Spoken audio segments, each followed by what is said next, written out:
Join us for a first check of the all-new BMW 4 Series Coupé. Let's go!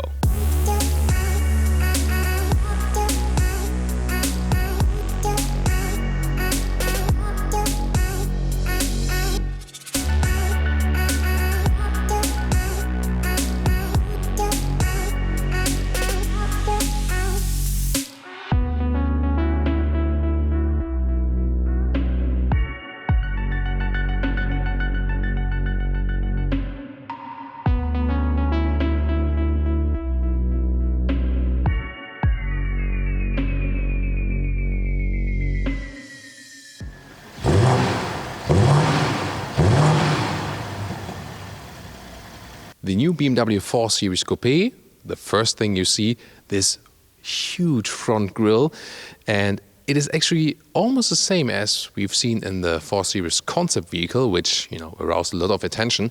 And you can see it's not only wider, but even more, vertical than before. So really huge. And yeah, of course, the first thing you see then is this big number plate. This will be in Germany.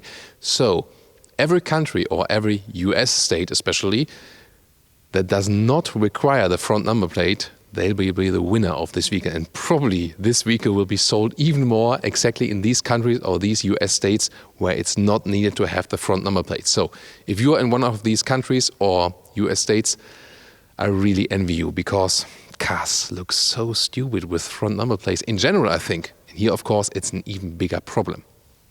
Yeah, about that. Let's discuss it in the comments. 4.77 m, 15'6" or 188 inches is the length of the 4 Series Coupé. That is 13 centimeters or 5 inches longer than the predecessor 4 Series Coupé. Well, also the wheelbase is a little bit longer. That will definitely help on the interior, also with the legroom and so on. And we can see here again the cerium gray accentuations. Here, for example, for the side mirror caps in this M440i model. There will also be the M440d, soon more to the engines. As for wheels, they start with 17-inch, then optional for the 440 models would be then included 18-inch, and this is here optional even for the 440i 19-inch. And optional, you can get 20-inch as a maximum. Characteristically for the Coupé, of course, two-door, frameless doors, and then the falling roofline. So if you compare it to the 3 Series, by the way, sedan or also touring, of course, first of all, the car is lower on the top, but also sits 10 millimeters lower from suspension already. And that means there's a lower center of gravity, and that brings a little bit more sportiness. If you compare it to the predecessor, the 4 Series Coupé is now also, by the way, 2 centimeters or almost an inch wider, both front and rear. And if you compare it to the 3 Series, it's also a wider track. So that gives a little bit more sportiness. Then visually, you can see here a horizontal stress, especially with these new tail lamps. I think they are, very modern, but also timeless at the same time. What do we have under the hood? So far, it's pretty simple. Either a 2-liter 4-cylinder or a 3-liter 6-cylinder, both petrol and diesel. And the exact setup starts with the petrol engines, 420i, the 4-cylinder 184 horsepower, 430i with 258 horsepower, and then the 6-cylinder petrol, the one you can see here, is the M440i xDrive, this one then with all-wheel drive, but with rear-wheel bias, 388 horsepower in the US because no filter, and 374 horsepower in Europe, again because we need the filter, and that is costing a little bit of horsepower.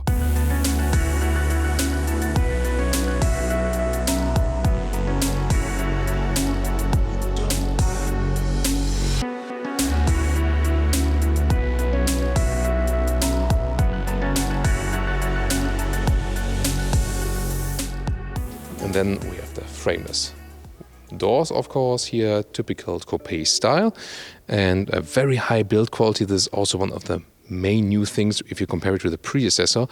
Soft touch doors, soft touch here as well, then Hofmeister King design feature from the door handles.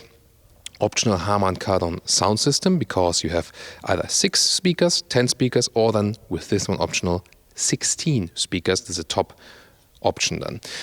Here the M440i interior. The 4 Series in general is a little bit sportier, also from design, from the interior, but of course we see a lot of similarities with the 3 Series. These sport seats here are standard from the seat form, so the 4 Series always comes with sport seats with a little more accentuations. Option, you can get M Sport seats, at least in Europe, not in the US. These would have then integrated head restraints, but I would just recommend stick with the base sport seats. In Europe, or in Germany also, they start with fabric on the inside and some Sensatec leather red accentuations. That's a good animal-free solution. And US would have the Sensatec as base in beige or as black. That's a full leather red seat then. So actually very good standard choices which are animal-free. This here is the optional animal skin seat in this case, but just an option. So I would say, let's get inside. And it doesn't feel too different from the 3 Series. They, of course, share the very same new platform. Yeah, this car here a little bit lower from the ground and also a little bit lower from the roofline. So you have, let's say, a little sportier atmosphere in the interior. Manual steering. Change here, up and down, in and out. But you still feel like in a mid-size vehicle. It is a mid-size vehicle, in this case mid-size coupe. The A-pillar here, of course, is a little bit flatter. But when I put the seat all the way down with 1.86 m or 6'1", yeah, long-term subscribers already know it, but I have to repeat it because we always have new viewers. Here we go with the headroom. So there's still a lot of headroom left, no problem. And it's indeed a quite comfortable seating position. It's a good mix of sportiness and comfort. And that's also the whole scheme of the vehicle. Now the interior overview. This, of course, was we know from the 3 Series. And if you compare it to the 4 Series predecessor, of course, everything digitalized now, soon more to the different sizes. The climate unit is still manual like this, so you can also control it while driving very well. And you can see the design here, how the top part here is mirrored on the lower part and how everything is built. You know, this is among the highest build quality we see now in the automotive industry. Metal knurled knob right here.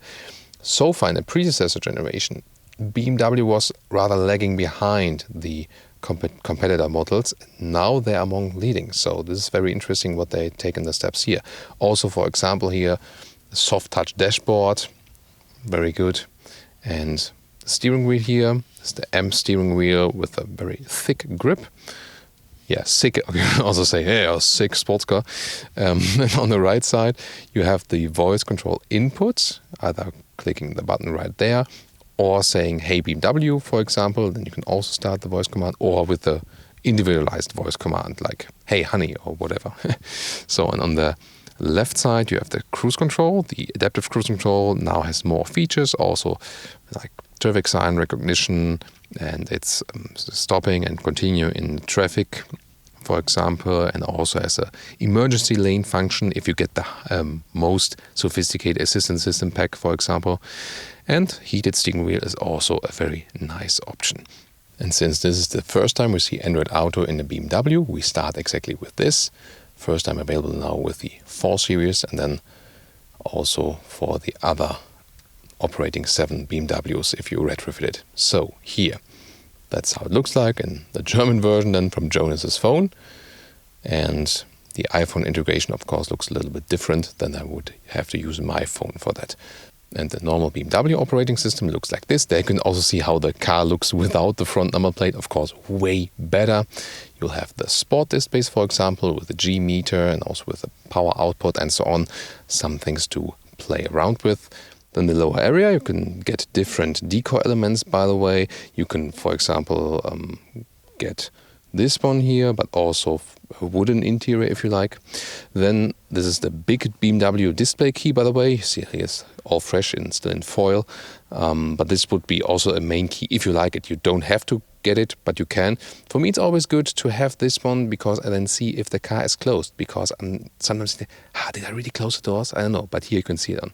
Then there's an inductive charging pad here in the front for your smartphone. That indeed makes sense then, because Apple CarPlay and Android Auto, as I said, is wireless only. Adaptive cup holders, one USB-A charger. Then we have the shifting lever here, quite subtle design. activate the camera, for example, then the different driving modes that will be available. On the right side, you have this controller then here for turning and pressing, good quality again, and some hotkeys. And then there's this SensorTech cover for the armrest, well attached, and underneath some more space and USB-C device. Now is the time where everyone can put the time code in the comments and saying like, not sure which time it is, will be like 8:25 or something. I don't know. Mark that if it really works. Thomas in the rear seat. Yeah, I know you like to do that. So let's get in the rear. And when we move it like this here with the handle electrically moving forward, that's of course a nice comfort feature. When you need the rear seats frequently, you would go for a 3 Series. When you don't, you can also go for the design-oriented Coupé here. And let's see, I have the seat as I would be driving. Well, first of all, sitting here is actually quite interesting, quite cozy. Not too bad from comfort, but of course, when I relax with the spine, I do not hit the head with the ceiling here, but do not hit the ceiling with the head. But here, when I put my spine up, then I do hit it. So, yeah, shouldn't be too good for really tall people in the rear, but that's of course the Coupé style. Other than that, the seating position not too uncomfortable. You can have here the ski hatch reaching through all the way from here, and also the cup holder section. They are adaptive. And there's also another climate unit in the rear and 2 more USB-C devices. But now about the seat. When I put it back, it goes back to the position as I would be driving, and there is more legroom than in the predecessor. That's definitely good, and that's the reason. Oh, that was that was really exciting. Now, it directly, it really works. So that's what I want to say, and exactly like on the millimeter. So in this case here with the new 4 Series Coupé, I can really sit here. It's directly here with the knees.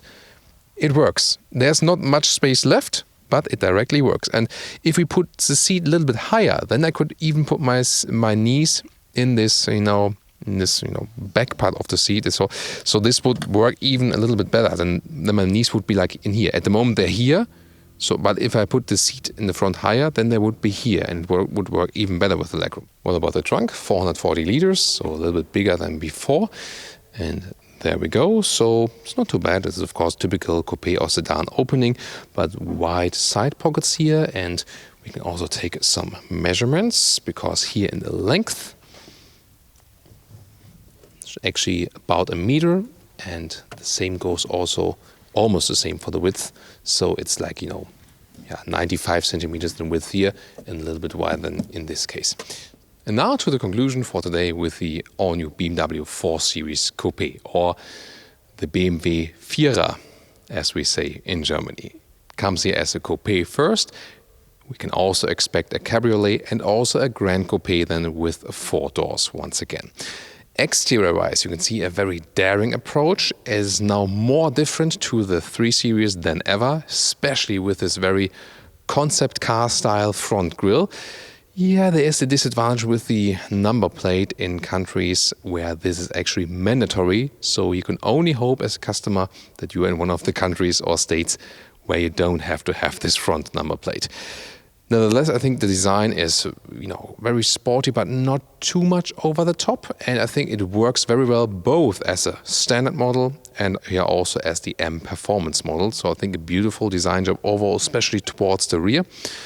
The interior now a very high build quality if you compare it to the predecessor. This is a massive step forward, then more digitalization of course. Finally some Android Auto function also for Android users. And really good what they put in the interior as for the practicability. Now with increased wheelbase you can actually sit with quite tall Ls in the rear. Maybe not for the longest holiday journey, but it works quite well considering the design approach of the vehicle. And I think the interior also shows this sportiness and comfort mix they try to deliver with this vehicle. That's also a reason why we'd go for a mid-size coupé. If you say a sports car is too sporty for me, but a normal mid-size sedan or touring is maybe not exciting enough, then this one could be the compromise between that. But indeed, this car doesn't have to be a compromise, if you know what I mean. So I think a very interesting and attractive car, definitely. Everything we see from the interior concept was also quite convincing. Nice that you can also have a different choice both in US and in Europe from animal-free seats as standard. And I think driving-wise, we can expect the base of a 3 Series, but then adding a little bit more sportiness with a little bit sportier setup and suspension-wise and so on. And of course, you can pick from the named different suspension we talked about earlier. Wheel choice will also be crucial, of course, if you think about sportiness versus comfort, so you can also individualize that for you. So, a very interesting day here at the studio with the all-new BMW 4 Series. Would like to hear your opinion now. Please join us in the comment section, and I hope you enjoyed this one, and we'll keep you updated with all the latest product updates and hope to be able to drive this one very soon. Thank you so much for joining in today. See you next time.